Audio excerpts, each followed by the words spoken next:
परमेश्वर आत्मा है, वही अग्नि है, प्रभु यीशु मसीह जगत की ज्योति है। तो चलिए देखते हैं ऋग्वेद की पुस्तक सनातन धर्म से जो है परमेश्वर के विषय में क्या कहती है।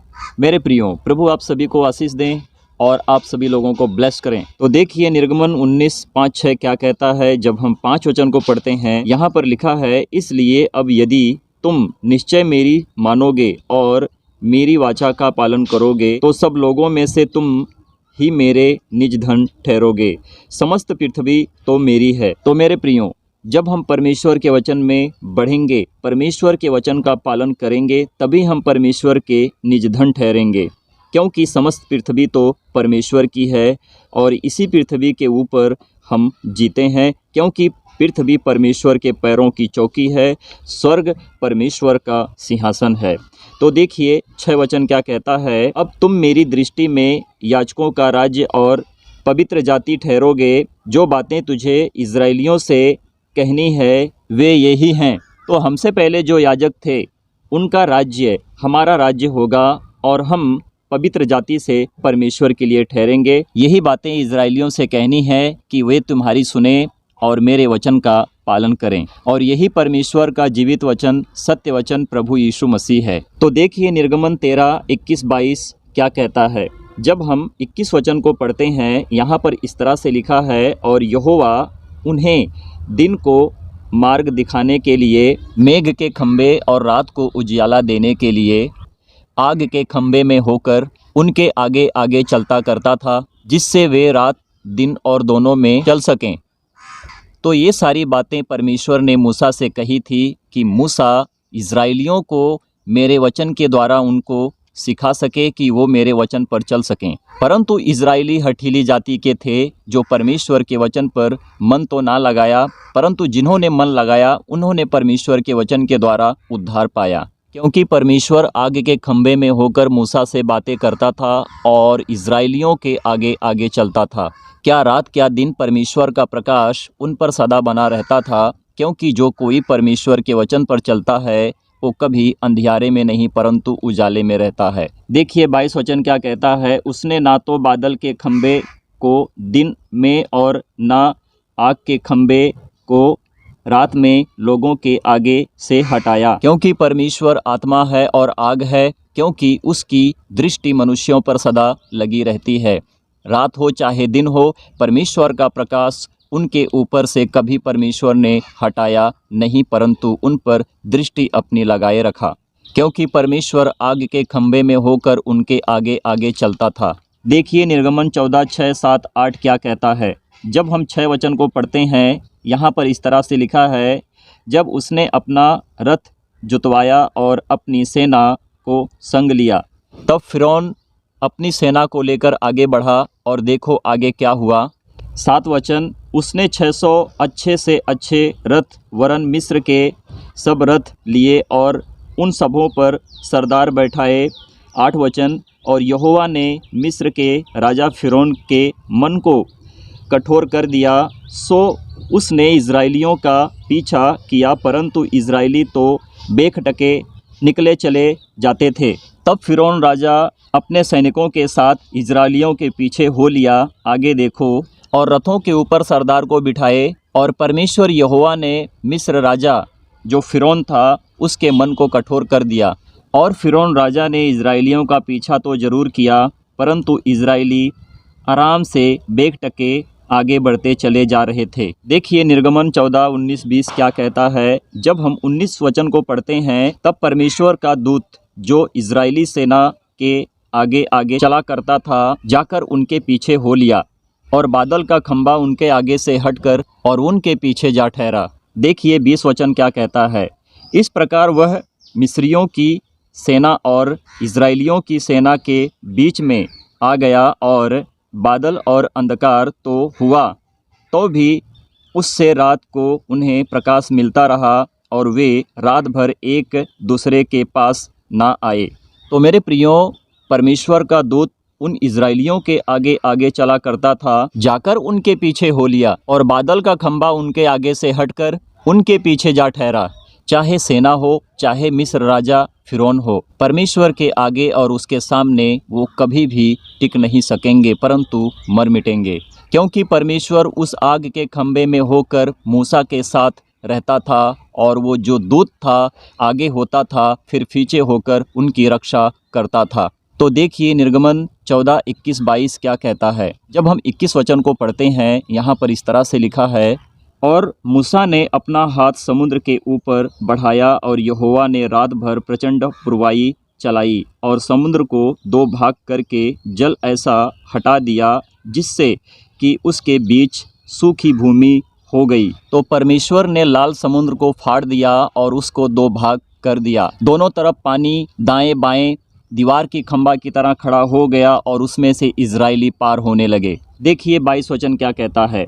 तब इजराइली समुद्र के बीच स्थल ही स्थल पर होकर चले और जल उनकी दाहिनी और बाईं ओर दीवार का काम करता रहा।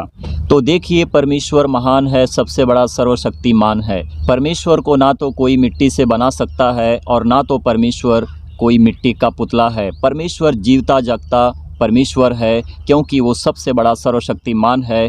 पूरी दुनिया को रचने वाला परमेश्वर सृष्टिकर्ता प्रभु यीशु मसीह में हमको प्राप्त होता है। तो तुम जीवते परमेश्वर को जानो, मरे हुए परमेश्वर के पास जाने की कोई ज़रूरत नहीं है, क्योंकि मरा हुआ होता है। वो उठ नहीं सकता, बैठ नहीं सकता, बोल नहीं सकता, हिल नहीं सकता, डुल नहीं सकता, परंतु परमेश्वर जीता जागता हमारा प्रभु, हमारा ईश्वर, हमारा परमात्मा परमेश्वर है। तो मेरे प्रियो, अब तक हमने जो अध्ययन किया हमने पुराने नियम से किया।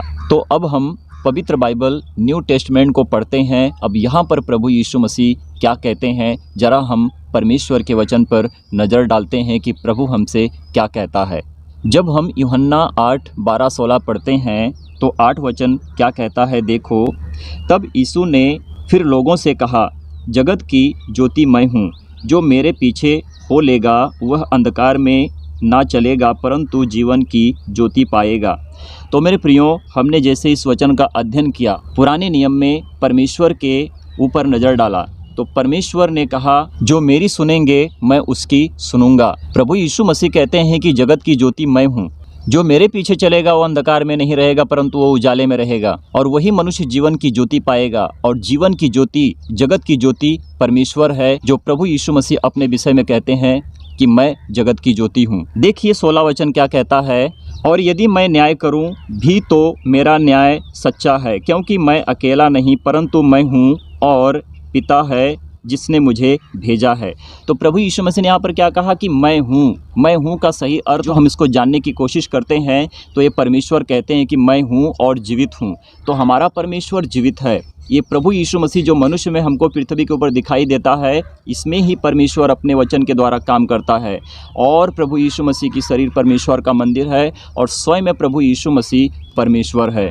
आगे देखिए यूहन्ना 8, 57, 58 क्या कहता है। 57 वचन, यहूदियों ने उससे कहा, अब तक तू 50 वर्ष का नहीं, फिर भी तूने इब्राहिम को देखा है। जो यहूदी शास्त्री फरीसी थे उनसे प्रभु यीशु मसीह कह रहे थे कि तुम जान लो कि मैं परमेश्वर हूँ, परंतु उन्होंने प्रभु की एक ना सुनी और वो कहने लगे, अब तक तो तू 50 साल का भी नहीं हुआ और तू कहता है कि तूने इब्राहिम को देखा है। तो जब प्रभु यीशु मसीह परमेश्वर हैं तो सबको देखते हैं, क्योंकि परमेश्वर की दृष्टि मनुष्य पर लगी रहती है और मनुष्य करते क्या है परमेश्वर उनको जांचते रहता है। क्योंकि परमेश्वर की पुस्तक में हर मनुष्य का काम जो करता है लिखा जाता है। जो अच्छा काम करता है वो अच्छाई के लिए लिखा जाता है, जो बुरा काम करता है वो बुराई के लिए लिखा जाता है, क्योंकि दोनों का न्याय और इंसाफ प्रभु यीशु मसीह के हाथ में दिया गया है। तो देखिए 58 वचन क्या कहता है। यीशु ने उनसे कहा, मैं तुमसे सच सच कहता हूँ कि पहले इसके कि अब्राहिम उत्पन्न हुआ मैं हूँ। परमेश्वर की महिमा हो, क्योंकि जब परमेश्वर है तो है बोलेगा, जब परमेश्वर जीवित है तो जीवित है बोलेगा, जब परमेश्वर जगत की ज्योति है तो जगत की ज्योति है वो यही बोलेगा। और इसी रीति से जब हमने पुराने नियम में झांक कर देखा कि परमेश्वर उस आग के खंभे में होकर बातें करता था, ये हमारे लिए सीख है कि हम क्या सीख रहे हैं और कैसे हम परमेश्वर के वचन में बढ़ रहे हैं। तो जब हम इसी रीति से ऋग्वेद की पुस्तक को पढ़ते हैं तो भाग 3 और उसमें इस तरह से हमें बताया गया है कि परमेश्वर अग्नि है। और उस वक्त के लोग जो ऋषि मुनिये थे वो क्या करते थे, वो अग्नि का हवन करते थे। किसी ईंट पत्थर को पूजते नहीं थे, सिर्फ उनका काम था कि अग्नि में ईश्वर के लिए हवन करना, उस परमात्मा को जानने की कोशिश करते थे। तो ये अग्नि जो हमारे लिए दर्शाता है परमेश्वर आग है जो हमारे साथ रहता है। तो देखिए ऋग्वेद भाग 3 सूक्त 7वां श्लोक 2, हे स्तुति अग्नि, तू देवताओं से मित्रता कर आनंदित होता है, तू अपने तेज से पृथ्वी के ऊपरी भागों को ध्वनि करता हुआ वनों को अपनी ज्वालाओं द्वारा भस्म करता हुआ अपने मार्ग से आता है। तो प्रभु यीशु मसीह ने कहा कि मार्ग, सत्य और जीवन मैं ही हूँ। और परमेश्वर जब उस जगह पर थे, जब पुराने नियम में हम झांक कर देखते हैं कि परमेश्वर ने समुद्र को 2 भाग किया और उसमें से इजराइली पार हो गए थे। और मूसा ने जब परमेश्वर से दुहाई दी कि प्रभु ये मिस्री लोग, फिरौन राजा जो हमें मारने के लिए आ रहा है, प्रभु आप हमें कोई रास्ता दिखाओ। तो परमेश्वर ने कहा कि हे मूसा, तू मेरी दुहाई क्यों देता है? तू अपने हाथ को उस समुद्र के ऊपर बढ़ा जो तेरे हाथ में लाठी है और उस समुद्र की ओर कर, देख समुद्र फटकर 2 भाग हो जाएगा। तो परमेश्वर का काम ऐसा है जो परमेश्वर करता है, मनुष्य नहीं जान पाते हैं और वो ना जाने किस ईश्वर की आराधना करते हैं। अगर वो थोड़ी सी बाइबल पढ़ते या फिर अपने धर्मों की पुस्तकों को पढ़ते तो सीख जाते कि सच्चा परमेश्वर जीता जागता जो खुदा है हमारे साथ रहता है। यजमान रथ रूढ़ अग्नि को शीघ्रता से प्रज्वलित कर लेते हैं। यह सत्यनिष्ठ मधुरवाणी से युक्त अग्नि मनुष्यों के ग्रहों में निवास कर वही ग्रहण करता है तथा हर्षित होकर सभी को आनंदित करता है। तो परमेश्वर का निवास उन्हीं में रहता है और परमेश्वर उन्हीं के शरीरों में प्रवेश करते हैं जिनका मन परमेश्वर के लिए शुद्ध और सही होता है। अग्नि मात्र एक सच्चा हमारा परमेश्वर जीता जागता प्रभु है, जैसे कि हमको ये ऋग्वेद की पुस्तक भी बताती है कि परमेश्वर अग्नि है और उसी अग्नि का हवन कुंड लोग पूरा करते हैं। तो देखिए 5 और 6 में क्या लिखा है। 5 पढ़ते हैं, यजनीय अग्नि मनुष्यों के ग्रहों में निवास करता है, पृथ्वी और आकाश उसकी वृद्धि करते हैं। हवि दाताओं की हवियों को ग्रहण कर वह अग्नि ब्रह्मा आदि देवताओं तक पहुँचता है। ब्रह्मा मतलब होता क्या है? ब्रह्मांड है। ये ब्रह्मा कोई देवता नहीं है, ये परमेश्वर का रचा हुआ ब्रह्मांड है। ये आकाश और पृथ्वी परमेश्वर का सिरजा हुआ बनाया हुआ कार्य है जो परमेश्वर करता है। आगे देखिए 6 क्या कहता है, वह अग्नि अन्नादि से हमारा सब प्रकार से पोषण करता है, जिसको मनुष्य यज्ञ के निमित्त प्रज्वलित कर मंत्रों द्वारा संस्कारित करते हैं। तो मेरे प्रियो, इसी रीति से जब हम इसको सीखते हैं, पढ़ते हैं, तो परमेश्वर आग है, वो अग्नि है, वो परमात्मा ईश्वर है जिसको कोई मनुष्य देख नहीं सकता है क्योंकि वो प्रज्वलित है। और उसके लिए जब मनुष्य अपने आप को सही और संस्कारित बनाते हैं, अच्छे करते हैं, तो परमेश्वर उनके साथ रहता और उनके साथ बात करता है, क्योंकि वो अग्नि अन्नादि से जिसको मनुष्य यज्ञ के निमित्त प्रज्वलित कर मंत्रों द्वारा संस्कारित करते हैं। तो परमेश्वर को आदर देना चाहिए, परमेश्वर के लिए हमारा वो विश्वास होना चाहिए, परमेश्वर को हम क्या आदर देते हैं और परमेश्वर का हम कैसे सम्मान करते हैं। तो प्रभु की दी हुई आज्ञा का पालन करो, परमेश्वर के पास आओ, प्रभु यीशु मसीह में हर किसी का उद्धार होगा। तो मेरे प्रियो, इसी रीति से आप परमेश्वर के वचन में बढ़ते रहें। हर धर्मों की पुस्तकें यही गवाही देती हैं कि प्रभु यीशु मसीह परमेश्वर का भेजा हुआ वचन है और वचन पर ही हमको विश्वास करना है और वचन ही तो परमेश्वर है। प्रभु आप सभी लोगों को आशीष और ब्लेस करें, परमेश्वर की महिमा हो। आमीन, आमीन और आमीन।